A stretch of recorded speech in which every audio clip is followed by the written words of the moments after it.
It's the biggest night of his political life. Barack Obama accepts the Democratic nomination in a stadium packed with supporters and tells America why he should be our next president. I'm Katie Couric, also tonight, one-on-one with Michelle Obama. It is moving, it's powerful, it's emotional, and I still pinch myself and think, am I really a part of this? The Gulf Coast prepares for what could be a very powerful hurricane as Gustav tears across the Caribbean. And it was 45 years ago today. Because I have a dream. Many believe the speech he made that day made this night possible. I think he'd be as awestricken as I.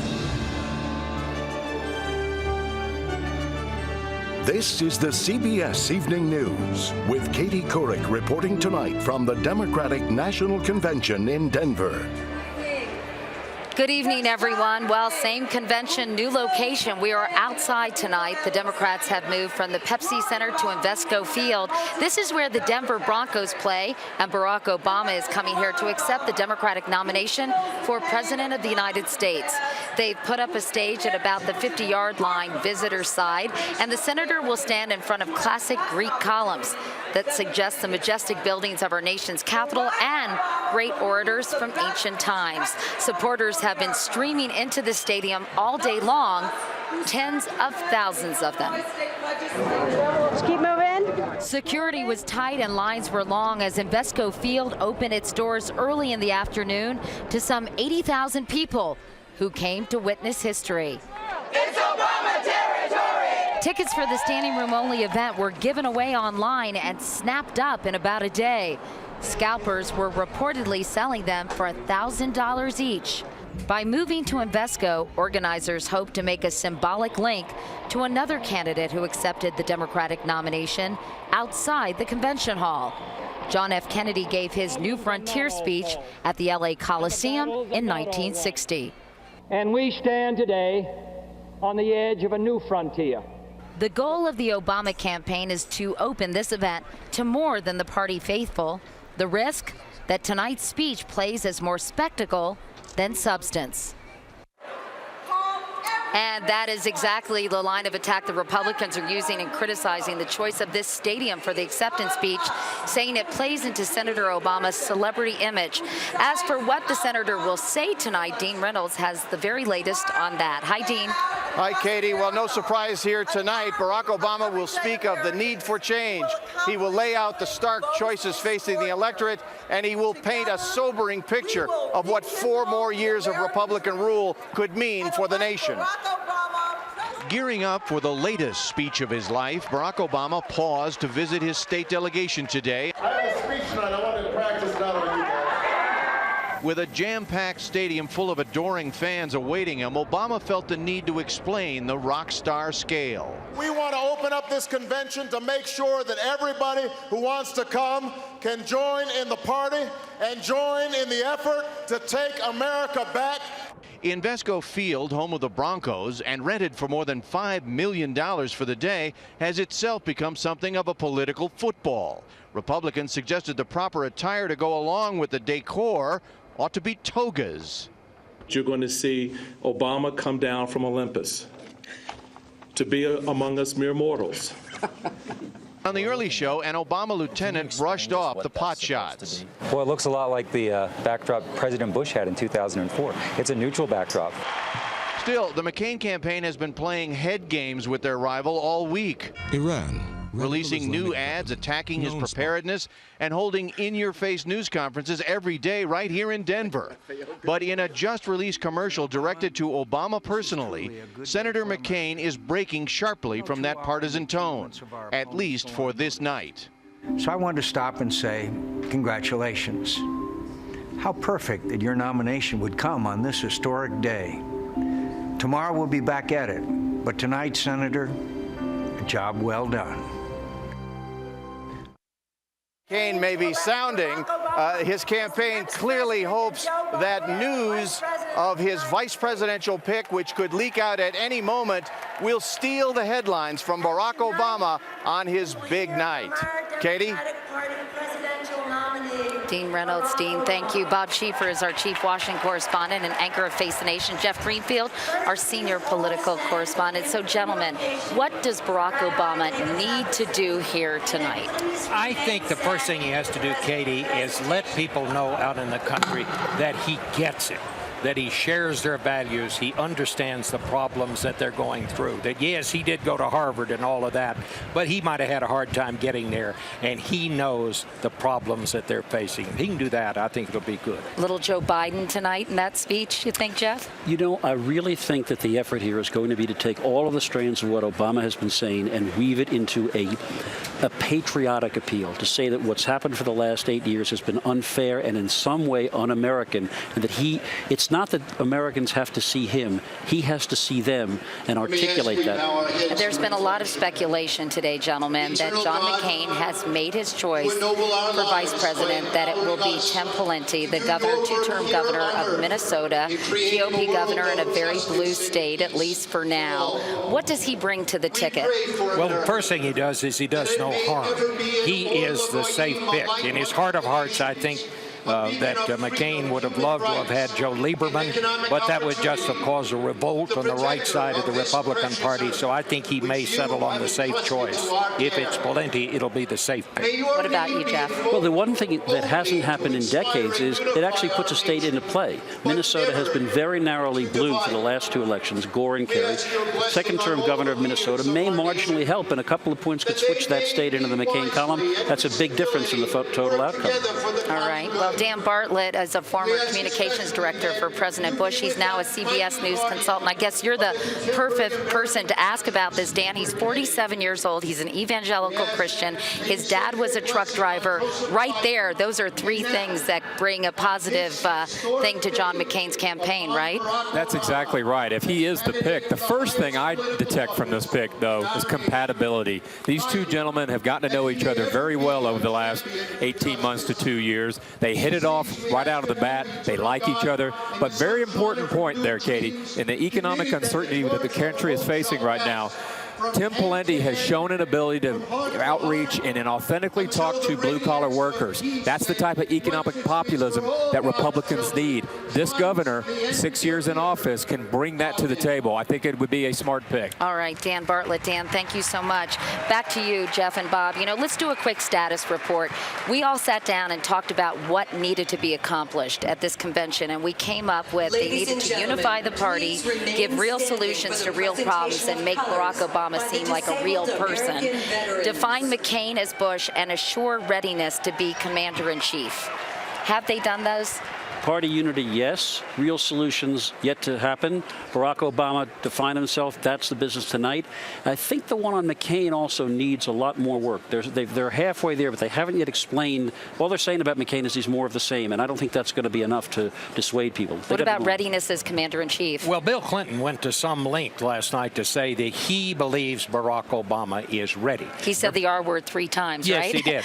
Republicans are going to try to make this a referendum on Barack Obama's experience or lack of. The Democrats are going to try to make it a referendum on McCain's judgment. And I think you saw that unfold last night. I give them pretty good marks on where they are so far. All right. To be continued. Bob Schieffer, Jeff Greenfield, thank you both so much. This night is not only about a nomination, but a celebration. Byron Pitts is out among the Obama supporters. Byron, what are the people there saying about this massive venue? Hey, Katie, I'm with some folks from the Texas delegation, and they're thrilled by being in such a large place. First, I'm going to talk with Rosie Powell from Amarillo. Rosie, what do you think about being in such a huge arena? It's hot, it's crowded. Hey, it's so befitting. No matter what the weather is, it overrides. This overrides the event that's taking place here. Whatever it is, this is just a good day for what's taking place here. This just lets us know we're supposed to be here this day. All right, Katie.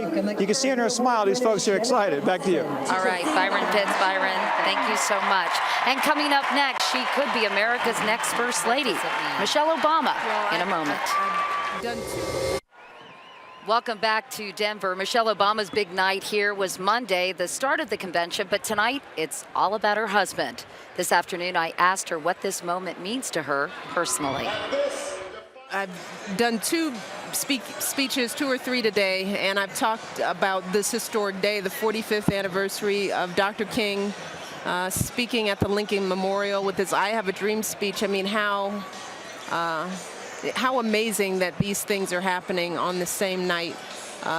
It is moving, it's powerful, it's emotional, and I still pinch myself and think, am I really a part of this? And I'm very proud of Barack. I'm proud of the man that he is, I'm proud of the race that he's run, but I'm proud of the fact that he is always thinking about how to include regular folks in this process. Do you worry about the people who haven't moved forward, who don't judge people by the content of their character, but by the color of their skin? You know, change is hard for anyone, and sometimes people hold on to what they know, and they don't know whether it's right or wrong. They just know what they know. But I tend to focus on where we're going. It's that glass half full proposition. We are here today. Barack Obama is the Democratic nominee, and it happened because not just from the people who were willing to hope and were already there, but people had to come to that place. They had to sort of listen to the message and understand that the challenges that we're facing now as a nation are really transcending race and gender and sexual orientation, and they're starting to believe that we can work together around a set of shared values. What do you think about the notion of some of Hillary Clinton's supporters going over to John McCain? And my view is that we have to give people time to heal and to think about where they want the country to go. And I think that that's what Senator Clinton and President Clinton were saying. Think about what's at stake. Think about why you did this in the first place. Did you do it for Hillary? What is Hillary Clinton about her speech and about her husband's speech the next night? They were both amazing. They were gracious and generous statesmen and women. And Hillary Clinton, for one, has been nothing but gracious to me throughout this entire process, being available to answer questions, giving me advice about the girls, Chelsea offering to talk to the girls. You know, that's why it's just important to know that the Clintons understand what's at stake. How are the girls doing with all of this? You know, they went to the aquarium today. They have been having a ball. I don't even think they know that he was officially nominated. They don't know. What's the roll call? They went to the zoo. We had a sleepover with 15 kids in my room. Wow. That was the first thing Malia asked me when I finished my speech. She said, "Mom, I have something important to say. We need to have a sleepover tonight." I was like, tonight? Can we just Where'd you find 15 kids? Oh, we have all our friends and family. The Bidens have brought a bunch of kids. Our kids have been playing together, and we've brought friends and family and cousins. So there are a ton of kids here. So it's big fun for the girls. They're having a ball, but they always have a ball. Wherever we are, they find a way to make fun and sort of ditch the speeches. Michelle Obama. Michelle, thanks so much for spending time with us. It's good to see you Really again. appreciate it. Thank you. But no slumber parties tonight. Michelle Obama says she insisted her daughters clear their social schedules and be with their parents at Invesco Field tonight. Coming up next, we'll have the rest of the day's news. Deja vu in New Orleans. They're boarding up houses as a dangerous storm bears down on the Gulf Coast. Making news beyond the Democratic convention, Gustav is on the move and gathering strength in the Caribbean. Tonight, Jamaica is getting pounded with heavy rain, and Gustav is still on track to hit somewhere along the U.S. Gulf Coast early next week, possibly as a major hurricane. In New Orleans, with memories of Katrina still fresh, they're preparing for the worst. Hari Srinivasan is there. In New Orleans, a city with so many boarded up houses from a hurricane 3 years ago, today it was time to start boarding up again. I've got water, I've got generator, I'm high, I'm dry. I have to get 30 foot of water to get all the way up here and get me. The city is in full preparation mode. The Army Corps of Engineers is working furiously to close gaps in the fragile levee system, like this 600-yard stretch along an intercoastal canal weakened by Katrina's fury. At least 9 states throughout the South are already preparing for Hurricane Gustav's arrival. There are 65,000 National Guard on standby to help. This is not the kind of situation where you want to play chicken with a storm. Oil companies began shutting down offshore platforms and airlifting workers from the Gulf of Mexico as Gustav continues to track their way. If there is another evacuation of New Orleans, for Asa Reed and her boys, it may be their last. I think that if it happens as bad as it did last time, I don't think we'll come back. Hari Srinivasan, CBS News, New Orleans.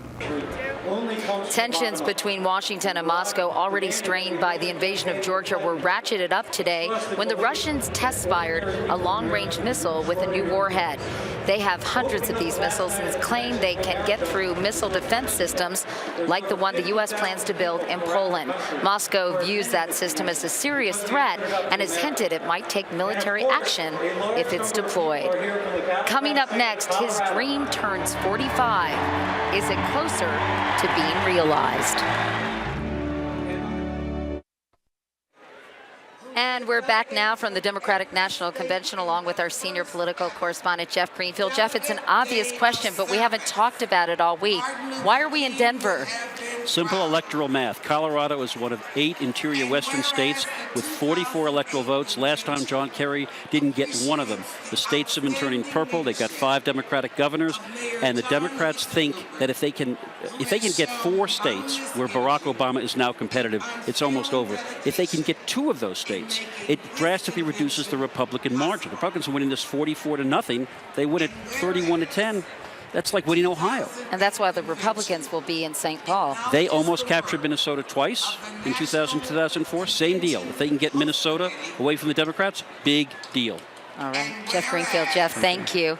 Before this night is over, by the way, an African American will officially become the Democratic candidate for President of the United States. Who would have dreamed? One man did 45 years ago today. Here's Byron Pitts. With this faith, we will be able to transform the jangling discords of our nation. That day, 45 years ago, into a beautiful symphony of brotherhood. Big speech, big stage, and countless people who played small but important roles out of the spotlight. So, where were you exactly when Dr. King spoke? Oh, I was, as they say, backstage. I was behind him, back in the recesses of the Lincoln Memorial itself. 71-year-old Congresswoman Eleanor Holmes Norton was a 26-year-old law student in 1963, an activist in the movement. To tell you the truth, I was more fascinated by the crowd than the speakers because it seemed almost inconceivable that we had succeeded in bringing this many people to Washington. We must rise to the majestic heights. It's a blistering hot day. People are passing out all over. Patty and Bob Bender organized 17 buses from Newark, New Jersey, a young engaged couple, days before their wedding. We were just in front of the reflecting pool and crowded in, but everybody, when they took out their food, they just shared food with whoever was sitting Is that down. right? Oh, yeah. It was beautiful. Let freedom ring from the snow-capped. Eloquence on the stage, energy in the crowd, and a palatable taste of danger in the air. This was 1963. The nation was tense. That day in D.C., security was both needed and feared. There was tremendous fear, some from conservatives, but also from liberal supporters of the march, that there might be violence. There had never been anything like this in Washington. Rochelle Horowitz was then a college dropout who became Director of Transportation for the March on Washington. Free at last! Free at last! Thank God Almighty! We are free at last! I never heard him more inspired. He was on his A game that day. He was. He brought his A game, and God put his A spirit in him that day, and he spoke to the world. And Reverend Joseph Lowery, a longtime friend of Dr. King's and co-founder of the SCLC, the Southern Christian Leadership Conference. These 4 people, all part of history then, all say they will watch history being made tonight. Barack Obama is a certain part of the dream. And then when he announced for president, I had already signed on actually for Hillary's campaign. And so I kept on saying to myself and to other people, you know, my head is with Hillary and my heart is with Obama. You see some of yourself in these young people today. Yeah. 45 years ago, we had a candidate. It was Freedom Now. They have a real, live, breathing candidate. It's Barack Obama. 45 years ago, we were them. 45 years later, they are us. My 4 little children will one day live in a nation.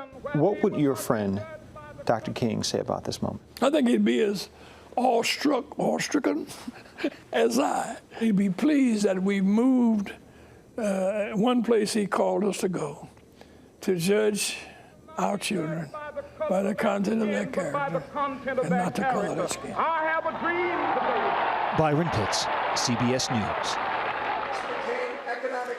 And as you can see behind me, the stadium is starting to fill up for another historic night here in Denver, Colorado. Hopefully it'll be much cooler when the sun goes down.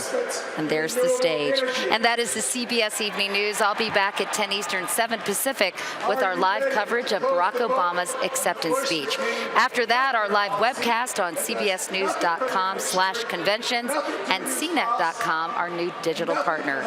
I'm Katie Kirk in Denver. I'll see you again soon.